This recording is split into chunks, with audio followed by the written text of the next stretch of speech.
때에 따른 양식으로 우리들에게 허락하여 주셔서 말세를 만난 우리들이 능히 세상을 분별하고 또 다가올 환난을 넉넉히 이길 수 있는 믿음의 큰 용사들로 세움받을 수 있도록 역사하여 주시옵소서. 오직 성령 하나님께서 이 시간도 함께 하셔서 친히 증거하시고 또 듣게 하시는 은총을 허락하여 주시옵소서. 예수님의 이름으로 감사하며 기도드립니다. 아멘. 지난 시간에는 이제 37절까지 말씀을 드렸죠. 유대인의 왕이라는 유대인의 왕 예수라 쓴 죄표를 붙였다. 주님은 실제 유대인의 왕이십니다. 실제 유대인의 왕인데 정작 혈통적 유대인들은 자신들의 왕으로 받아들이질 않는 거예요. 그러면 그것을 성경에 기록해 놓으시고 오늘날 우리들에게 읽게 하시는 이유는 뭐냐? 그것은 이제 장차 재림하실 그리스도, 이제 만왕의 왕, 만주의 주로 오시는 분이죠. 하나님의 백성 가운데 이처럼 재림하실 그리스도를 맞이하지 못할 자들이 있음을 말하는 것이고, 그들이 그러면 누구냐? 이제 이들을 통해서 보여주시는 거예요. 혈통적 유대인들과 같이 육에 속한 영적 이스라엘, 육에 속한 그리스도인들이 이제 그처럼 예수님을 재림하시는 만왕의 왕을 이처럼 또 대적하는 자리, 죽이는 자리에 있게 되어질 것을 말씀하고 있는 겁니다. 그들은 오늘날 특징이 뭐냐? 이제 사람의 계명으로 딱 살고 있는 거예요. 그러니까 진리가 아니면은 이것은 도저히 분별이 안 되는 겁니다. 자기들은 아무리 기도 열심히 하고 금식하고 어쩌고 해봐야 소용이 없는 거예요. 결국은 멸망길로 가면서 홍수물에 빠져서 다 죽기까지 깨닫지 못하는 이와 같은 역사가 또다시 나타나게 되어질 것을 말씀하고 있는 겁니다. 성경이 거울로서 우리들에게 그대로 보여주시고 있는데 그들에게는 이게 보이지 아니하는 거죠. 그래서 천국의 비밀을 아는 것이 너희들에게는 허락되었으나 저들에게는 아니 되었다. 히브리서를 누구에게 주신 거라고요? 히브리인들에게 준 거라는 말씀이에요. 그러니까 성경을 그와 같은 히브리인의 시각에서 보면 보이는 거예요. 다 보인다는 말씀이에요. 그리고 히브리인들은 그 말씀을, 그 소리를, 음성을 딱 듣고 깨닫는 거예요. 그런데 히브리인이 되지 못한 자들은 아무리 들려줘도 도저히 들지를 못하는 겁니다. 도리어 자기들에게 욕으로 여긴다 이겁니다. 그와 같은 말씀들을. 왜냐? 귀가 할례받지를 못했기 때문에 그러는 거예요. 마음에 할례받지 못하고 육으로 살고 있으니까 그러한 하나님의 말씀을 도리어 자기들에게 욕으로 여기고 대적하는 자리에 이제 서게 되는 것이죠. 이 참 심각한 문제인데 오늘날 그런 것을 이제 보지를 못하고 있는 겁니다. 38절, 이때 예수와 함께 강도 둘이 십자가에 못 박히니 하나는 우편에 하나는 좌편에 있더라. 강도 둘이 십자가에 함께 못 박혀서 좌우편에 이제 십자가에 못 박혀 있죠. 그것을 이제 기록하신 이유는 이제 이들과 관련이 있는 것이죠. 강도 둘과 관련이 있는 것이고 그 강도 둘의 죄를 위해서 주님께서 십자가 위에서 달리셨음을 말씀하고 있는 거예요. 그래서 이들이 이제 44절을 보면 함께 십자가에 못 박힌 강도들도 이와 같이 욕하더라. 이제 유대인들의 대제사장과 장로들, 서기관들이 예수님을 막 비아냥거리면서 조롱하고 있죠.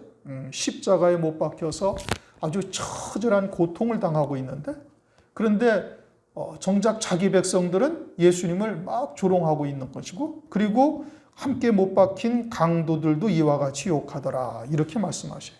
그래서 이제 마태복음에는 이 두 옆에 십자가에 못 박힌 자들을 강도라 이렇게 말씀을 하셨는데, 누가복음 22장 39절에서 보면은 그 이하에서 보면은 행악자라 이렇게 말씀하셔요.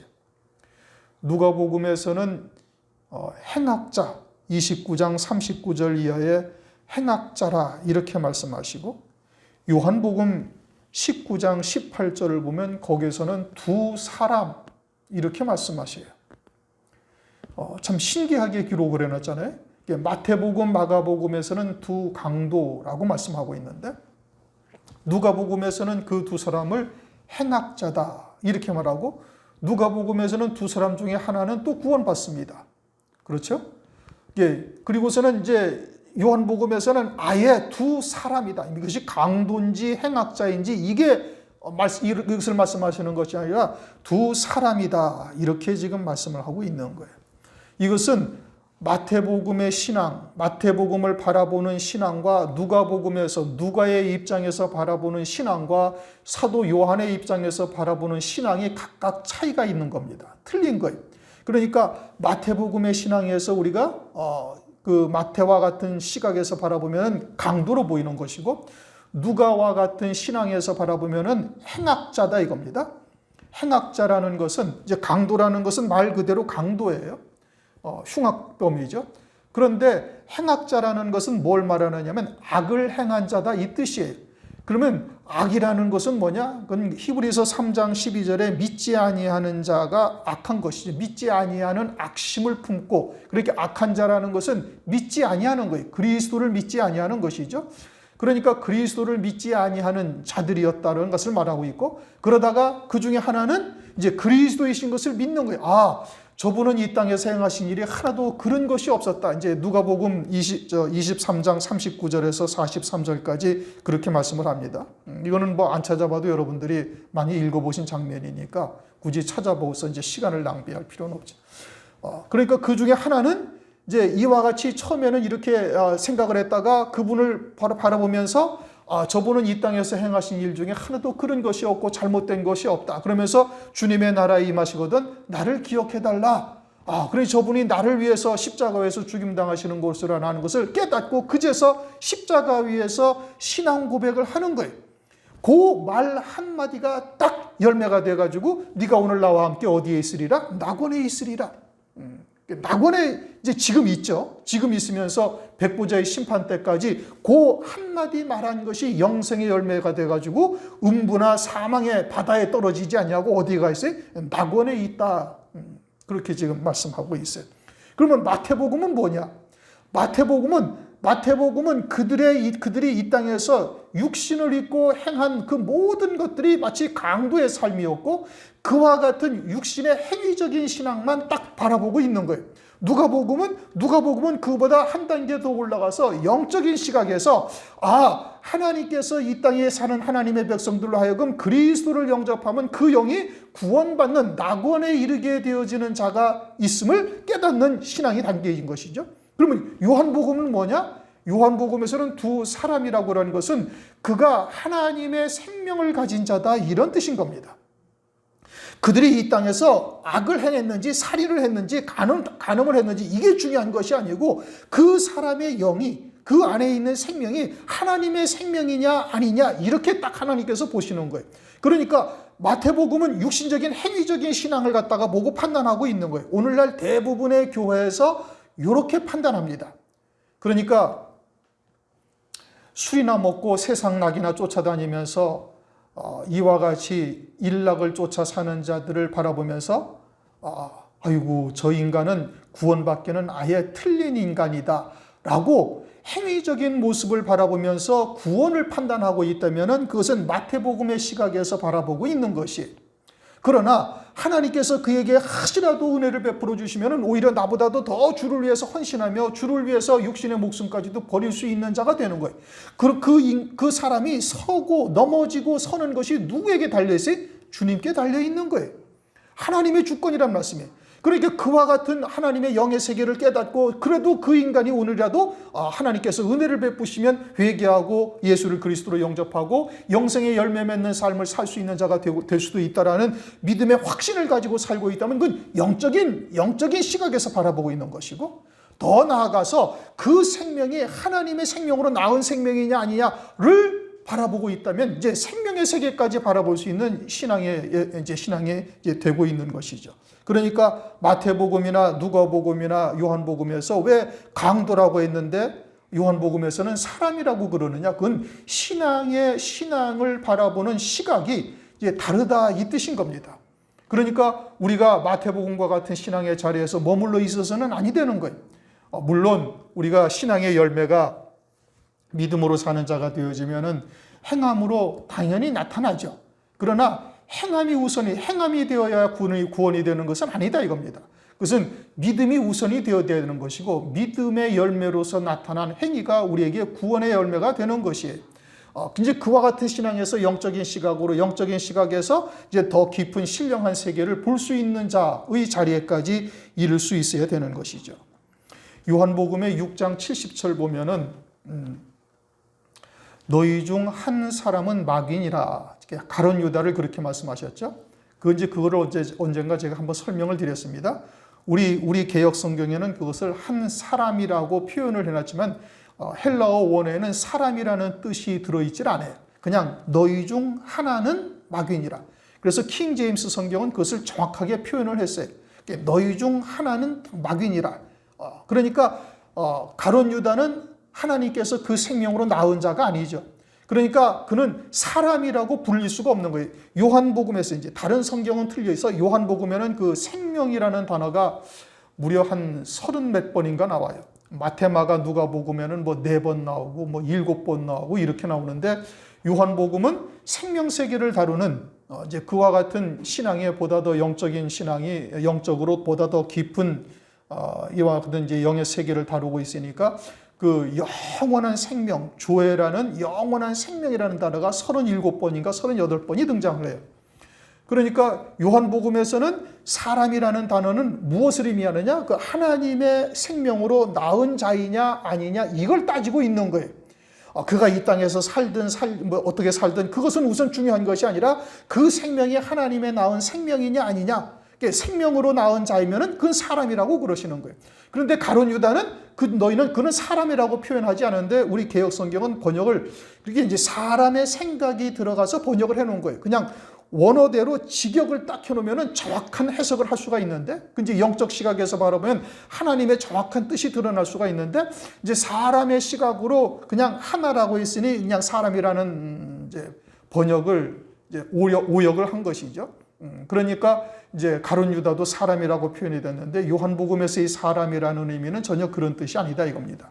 그러니까 하나님의 생명을 가진 자는 사람이고 그러지 아니한 자는 마귀인 거예요. 그런데 요한복음 8장 44절을 보면은 너희는 너희 아비 마귀에게서 났다. 아브라함의 자손들이죠. 제사장, 서기관, 바리새인들을 주님께서 마귀의 자식이라고 이야기를 하고 있는 거예요.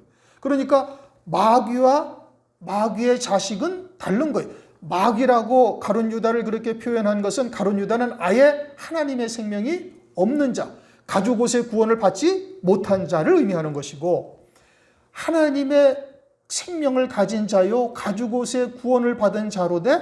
그런데 마귀의 종이 되어져서 마귀의 말을 듣고 마귀의 종으로 살고 있는 자는 그것은 마귀의 자식인 거예요. 그러니까 마귀의 자식과 마귀는 다른 거란 말씀입니다.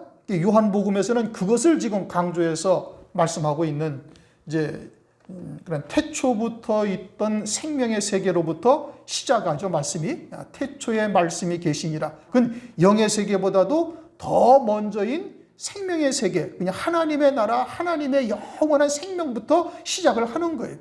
그러니까 이제 마귀의 자식이다 또는 마귀다, 이제 이게 구별할 수 있어야 되는 것이고, 그와 같이 마태복음 또는 누가복음 또는 요한복음에서 이와 같이 이제 바라보는 신앙의 그것이 각각이 다르다. 그래서 이제 38절에 강도 둘이라고 말씀하고 있는데, 이것은 마태가 여기까지만 바라보고 간 거예요. 십자가에 달려서 예수님을 저주하는 소리를 듣고만 간 거예요. 그 다음에 누가는 조금 더 오래 있다가 한 강도가 회개하여 이제 그리스도를 영접하는 장면을 보고 간 것이고, 마태는 여기까지만 본 것이죠. 그렇게 자기의 시야가 거기까지만 보이고 있음을 말씀하고 있는 겁니다. 이제 39절부터 44절까지는 대제사장과 서기관 바리새인들이 이제 예수님을 조롱합니다. 하나님을 믿는다 하는 자들이 자기의 참 하나님을 알아보지를 못하고 조롱하는 거예요. 무엇 때문에 그러죠? 이들이 말씀이 없어요, 있어요? 말씀이 있어요. 이사야 선지자 말씀도 있고 말라기서까지 말씀이 구약 성경의 말씀이 이들에게 다 있다 이겁니다. 그래서 그 말씀에 의해서 하나님께 제사와 예물을 드린 거예요. 오늘날로 말하면 하나님의 말씀 안에서 예배를 드리고 있다 이겁니다. 그런데 정작 자기들의 왕이신 그리스도를 십자가에 못 박아 죽이고 그리스도를 희롱하고 있다는 말씀이요. 자기들에게는 그러면서 요한복음 19장 15절인가 16절인가를 보면 유대인들이 뭐라고 외치고 있는가 하니 우리에게는 가이사 외에는 왕이 없나이다 라고 고백을 하고 있어요. 자기들에게는 세상의 왕이 왕이다 이런 의미예요. 그러니까 사람의 계명으로 살고 있는 자들은 자기들은 아무리 하나님을 찬양하고 하늘나라를 소망한다고 이야기를 하고 부활절날 흰옷 입고 촛불 켜고 예배를 드린다 할지라도 아닌 거예요. 그것을 유대인들을 통해서 보여주시고 있다 이 뜻인 겁니다. 그러니까 그들은 이제 장차도 재림하실 그리스도 또는 그와 같은 예수의 생명으로 살고 있는 자들을 이처럼 죽이는 자리에 내어주면서 조롱할 수도 있음을 우리에게 보여주시고 있다 이겁니다. 뭐 네가 하나님의 아들이냐? 뭐 지금 뭐 계속 말씀하잖아요. 네가 하나님의 아들이냐? 그러면 한번 십자가에서 내려와 봐라. 네가 그리스도냐? 그러면 내가 너를 믿겠노라. 이렇게 지금 이야기를 하고 있는 거예요. 얼마나 주님을 철저히 하나님이신 그리스도를 갖다가 얼마나 철저히 모욕하고 조롱하고 있는지를 알 수가 있죠. 그런데 주님은 그것을 다 참고 계신단 말이에요. 그런데 그 참는 것이 억지로 참는 거냐? 그게 아니다 이겁니다. 이게 이제 우리가 넘어야 할 산이죠.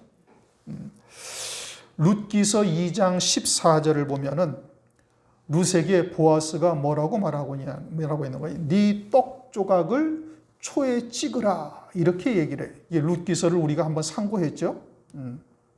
기억을 하실지 모르겠어요. 네 떡 조각을 초에 찍어 먹으라 그렇게 말씀해요. 룻은 뭐가 될 사람이?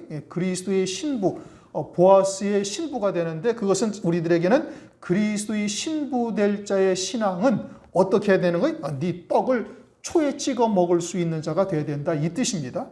그럼 떡은 뭐죠? 말씀이 떡이에요. 내가 하늘로서 내려온 생명의 떡이다. 주님이 말씀하시죠. 그러면 떡은 하나님의 말씀이요, 진리의 말씀이요. 그것도 신부가 될 자라면은 그 떡을 초에 찍어 먹어야 된다라는 뜻이에요. 그걸 넉넉히 먹을 수 있는 자가 되어야 된다 이런 의미인 겁니다. 그러면 초에 찍어 먹는 것은 그럼 뭐냐? 그럼 하나님의 말씀, 진리의 말씀, 그리스도의 신부가 되게 하는 하나님의 말씀인데 그런데 그러한 말씀을 초에 찍어 먹어야 된다는 것은 무엇을 말하느냐? 시편 69편 21절에 이렇게 말씀을 하시죠. 저희가 쓸개를 나의 식물로 주며 갈할 때에 초로 마시웠사오니. 갈할 때 초를 마시웠다 이겁니다. 목에 막 갈증이 심할 때 신 것을 먹으면 갈증이 더 심해지죠. 다시 말하면은 이게 갈증을 달래는 것이 아니라 고통을 더하게 하는 역사다 이 뜻인 겁니다. 지금 주님은 그 자기를 조롱하고 멸시하고 지금 수치를 주고 있는 이 유대인들을 위해서 주님은 지금 희생하고 계시는 거예요. 가죽옷의 구원을 이루셔서 그들의 영원한 생명을 하나님께서 구원해 놓으시고 지금 그 뜻을 온전케 이루시기 위해서 십자가에서 피 흘려 어마어마한 고통을 지금 당하고 있는데 그러한 자기의 주를 바라보면서 지금 어떻게 하고 있어요? 네가 그리스도냐? 네가 하나님의 아들이라며? 그러면 네가 한번 거기서 한번 내려와 봐. 그럼 우리가 너를 그리스도로 모실게. 이렇게 지금 아주 그냥 조롱하는 이와 같은 말을 그대로 다 받고 있는 거예요. 그러면 주님이 그것을 못하시는 전능하신 하나님께서 기적적인 역사를 일으켜서 얼마든지 유대인들을 그렇게 말하는 유대인들을 멸하시고 주님께서 그 자리에서 딱 다시 회복하며 나오실 수도 얼마든지 있다 이겁니다. 왜요? 전능하신 하나님이시니까. 그런데 그것을 행하지 아니하시고 그대로 그들이 주는 수욕을 그대로 다 받고 계시는 거예요. 그게 떡을 초에 찍어 먹는 거와 같다 이겁니다. 그것이 십자가에서 당하는 육신적인 고통보다 저들을 위해서 지금 이 피를 흘리며 이 고통을 당하고 있는데 그들은 그리스도를 갖다가 조롱하고 그리고 수치를 주고 아주 멸시하고 있어요. 그를 가지고 아주 깔깔거리고 좀 웃고 있다 이겁니다. 그 고통당하는 주님을. 그러면 주님께서는 육신의 고통보다 그들이 자기를 수치를 주는 그와 같은 멸시하는 조롱의 말이나 그와 같은 것이 더 고통스럽고 그것이 더 힘이 든 거예요. 그러니까 떡을 초에 찍어 먹으면 어떻게 돼? 이것이 갈증을 해결하는 것이 아니라 더 물이 먹히고 갈증이 더 심화되고 고통스럽게 되는데, 그와 같이 자신들을 위해서 십자가 위에서 희생당하시는 주님을 바라보면서 그들이 자기들의 왕은 아니라고 그러면서 조롱하고 수치를 주는 것이 더 큰 고통이다 이겁니다. 다시 말하면 우리가 그와 같은 진리가 무엇인지를 깨닫고 그와 같은 길을 우리가 걷고자 할 때 하나님의 백성들이, 진리를 알지 못하는 그들이 도리어 조롱하고 수치를 주고 모멸을 한단 말이죠. 그런데 그것을 그대로 인간적으로 되받아친다면 그러면 아무런 영생의 열매가 되지 못하는 거예요. 그러니까 그와 같은 믿음의 길을 그대로 끌어안고 갈 수 있는 자가 되어야 된다 이겁니다. 우리가 우리의 말씀을 진리다라고 이야기를 하면은 성도가 몇 명이에요? 이렇게 묻습니다. 말씀을 증거하면은 그리고 이제 진리가 무엇인지를 전하면은 성도가 몇 명이냐부터 물어요. 아니, 진리라면은 뭔 역사가 나타나야지. 하나님께서 함께 하시고, 진리라면 하나님이 함께 하시는 것은 당연한 것이고 성령께서 역사하실 것이니, 그러면은 성도가 기하급수적으로 불어나고 무슨 표적이 나타나고, 아니 그런데 어떻게 진리라면서 교회는 지하에서 벗어나지 못하고 그것도 몇 명 되지도 않는 성도들 나왔다 들어갔다 하는 그런 성도들, 그냥 그 정도 붙들고 앉아서 근근히 교회라는 명목만 그냥 유지하고 있는 것이 그게 과연 진리냐? 라면서 조롱한다 이겁니다. 그러니까 그럴 때 어떻게 돼? 그걸 따지고 들고 할 수가 없는 거예요. 그냥 그대로 다 그런 것을 받아들여야 되는 거예요. 여러분들도 나가서 하나님의 말씀을 증거하면서 진리라고, 무엇이 참이라고 말씀을 증거하면, 야, 그러면은 너부터나 좀 잘 사세요. 딱 이런 말씀부터 나온다니까요. 어떻게 너는 진리라면서 진리를 쫓아가면서 믿음으로 산다 말하는데 어떻게 너는 그냥 허구한 날 고생은 바가지로 하고 사는 꼬라지는 왜 그 모양이냐 라면서 되받아치고 조롱한다 이겁니다. 그럴 때 그런 것을 다 그대로 그냥 받아들일 수 있어야 되는 거예요. 그것이 다 우리에게 영생의 열매가 되는 것이고, 장차 환난 날 또 마찬가지죠. 두 증인이 1260일 동안 철장 권세를 가지고 아무도 그를 해할 수가 없어요. 그들이 말하는 대로 하늘로부터 불이 내려오기도 하고 재앙이 임하기도 한다 이겁니다. 그러나 1260일이 딱 지나면 하나님께서는 그들을 이제 순교케 하시려고 그 모든 권세를 싹 거두셔요. 아주 나약한 인간으로 딱 전락하게 되는 거예요. 그러면은 음료교회자들이, 교회에 있던 자들이 옳다구나 하고서는 그들을 갖다가 마지막으로 딱 목을 베는데, 그때 온갖 희롱과 조롱을 주님이 받으신 이와 같은 것을 한다 이겁니다. 그러할 때 어떻게 되는 거예요? 그것을 떡을 초에 찍어 먹듯이 육신의 고통보다 그들이 더 말하는 것이 더 고통스럽고 힘든다 할지라도 그것을 다 받아들일 수 있는 자가 돼야 된다 이겁니다. 그게 떡을 초에 찍어 먹는 거예요. 주님이 장차 환난 날 우리도 똑같은 일을 겪을 것을 미리 우리에게 보여주시고 우리로 하여금 이와 같은 것을 어떻게 감당해야 될 것인지를 말씀하고 있는 겁니다. 그게 떡을 초에 찍으라는 말씀인 겁니다. 이 말씀은 절대 진리입니다. 제가 여러 차례 지금 겪고 있는 것이고 요즘도 또 겪고 있는 거예요. 깨닫고 믿음으로 받는 자가 이기는 겁니다. 사람의 인간적인 생각하면 막 분노가 치밀어 올라서 그 잠도 못 잘 것이고 그냥 당장 전화 걸려서 그냥 한바탕 해 붙이고 싶은데, 그런데 하나님께서 하신 역사다. 하나님께서 저들로 하여금 그렇게 하신 역사다라고 그냥 딱 받아들이고 믿음으로 나갈 수 있는 자가 되어야 되는 겁니다. 그러지 않으면 화병에 드는 거예요. 화병에. 주님도 그 길을 그대로 받으시면서 갔어요. 그러면 주님의 뒤를 따르는 자는 또 어떻게 가야 돼? 그대로 받으면서 또 가야 될 것을 말씀하고 있는 겁니다. 45절 제6시로부터 온 땅에 어둠이 임하여 제9시까지 계속하더니 제9시쯤에 예수께서 크게 소리질러 가라사대 엘리 엘리 라마 사박다니 하시니. 자, 제6시부터 9시까지 어둠이 임하고 9시에 주님이 십자가 위에서 하신 말씀이에요. 그래서 엘리 엘리 라마 사박다니, 나의 하나님 나의 하나님 어찌하여 나를 버리셨나이까? 이렇게 이제 십자가 위에서 말씀하셨죠. 이렇게 십자가 위에서 말씀하신 것이 하나님의 주님께서 말씀하신 것이 7마디의 말씀이 있어요. 그래서 그것을 이제 신학교에서 또는 이제 목회에서 이제 이것을 가상칠언이다. 십자가 위에서 하신 7마디의 말씀이다. 이렇게 이야기를 합니다. 우선 마가복음을 한번 보시면은 마가복음 15장을 보시면 주님이 제3시의 십자가에 달리셨어요. 마가복음 15장 25절. 25절을 보면 때가 제3시가 되어 십자가에 못 박으니라. 여기서 제3시라는 것은 로마 시간으로 제3시를 말하는 것이고 이것은 오늘날로 말하면은 9시쯤 되는 시간인 겁니다. 오전 9시 제3시에 십자가에 달리셨죠. 그런데 45절을 보면 제6시로부터 온 땅에 어둠이 임하여 9시까지 계속하더라. 그러면 제3시가 오전 9시, 제6시는 12시 정오, 제9시는 오후 3시 그렇습니다.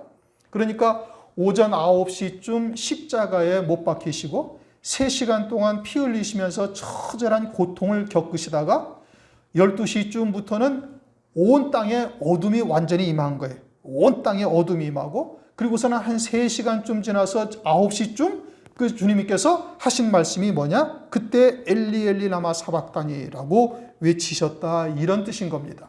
그래서 마태복음에서는 이제 주님께서 십자가 위에서 하신 말씀이 딱 요 엘리 엘리 라마 사박다니 요거 하나만 딱 말씀하고 있어요.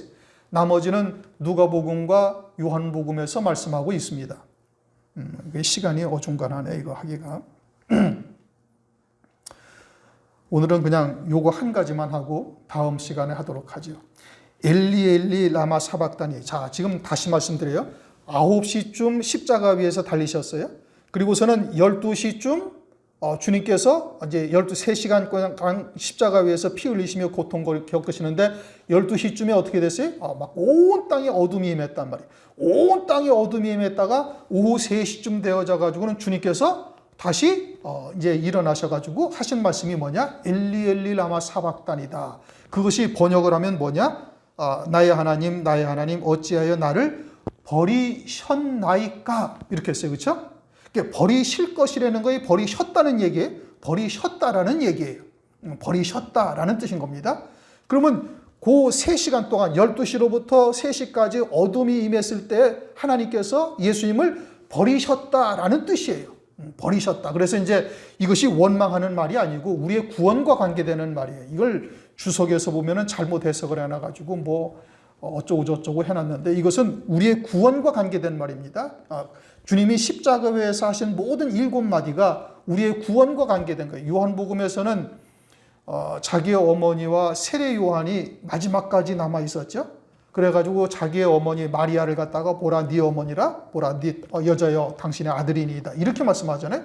그러니까 이제 일반적으로 교회에서 그것을 효도 자기 어머니를 모시게 하는 효도를 주님께서 운명하시면서까지 이렇게 지극한 효성을 보이셨다. 이거 참 기가 막힌 일이죠. 그런 뜻이 전혀 아닌 겁니다. 그러면은 자기 어머니라고 부르지 왜 여자라고 부르겠어요? 여자라고 부르는 것이 무엇을 의미하는지를 전혀 깨닫지를 못하고 있는 거예요. 아주 몰상식한 사람이죠. 만약에 자기 어머니인데 여자여 당신의 아들이니이다. 보라 네 어머니라. 아니 이게 뭔 해괴망측한 소리. 그게 무슨 효도를 이야기한 겁니까? 전혀 아니다 이겁니다. 오늘 말씀도 마찬가지예요. 왜 다른 말씀, 다른 누가복음이나 요한복음에서는 전부 다 번역을 해놨는데 헬라어로서는 여기는 왜 그냥 이처럼 원어를 그대로 표현해놨는가? 이것은 그와 같이 히브리서를 히브리인에 준 것처럼 그와 같이 깨어있는 자여야만 이것을 깨달을 수가 있는 거예요. 이것은 무엇을 말하느냐? 창세기 3장에 가죽옷을 하나님께서 우리에게 지어 입히셨죠. 그것은 장차 멜기세덱이 하늘의 참 성소에서 어린 양을 잡아서 가죽옷을 갖다가 이제 아담과 하와를 지어 입히시고 장차 4,000년 후에 주님이 오셔가지고 그 제사를 온전케 하실 것을 우리에게 그림자적으로 계시한 거예요. 그러나 그 영은 그 시로 이미 딱 구원받은 것과 다를 바가 없는 거예요. 왜요? 하나님은 영원한 현재에 계시기 때문에 하나님에게서는 그냥 4,000년 전에 가죽옷으로 제사를 지어서 그 영을 구원한 것이나 4,000년 후에 주님이 오셔가지고 멜기스덱의 반차를 쫓아오셔서 십자가에서 희생되신 것이나 하나님께서는 아무런 문제가 없는 거예요. 하나님께서는 동시 현재의 일이기 때문에 그대로 다 영원히 구원받는 거다는 말씀이죠. 그리고서는 주님께서 4,000년 후에 오셔가지고 실제 이와 같이 십자가에서 희생되시고, 그리고는 주님께서 어디로 가셔요? 우리의 죄값을 피를 흘려 죄를 사하시고 그 죄의 값인 지옥의 형벌을 대신 받으러 가신 거예요. 언제? 12시부터 3시까지. 그래서 해가 없어지고 어둠이 온 땅에 어둠이 임했다라고 말씀하고 있는 겁니다. 왜요? 시편 84편 11절에 여호와 하나님은 해요라고 말씀하고 있어요. 그런데 온 땅이 어둠에 임했다는 것은 성자 하나님께서 지옥에 가셔서 우리를 대신하여 우리가 받아야 할 모든 지옥의 형벌을 대신 받으시고 올라오셔서 딱 하신 말씀이 하나님 나의 하나님 어찌하여 나를 버리셨나이까 라고 말씀하고 있는 거예요.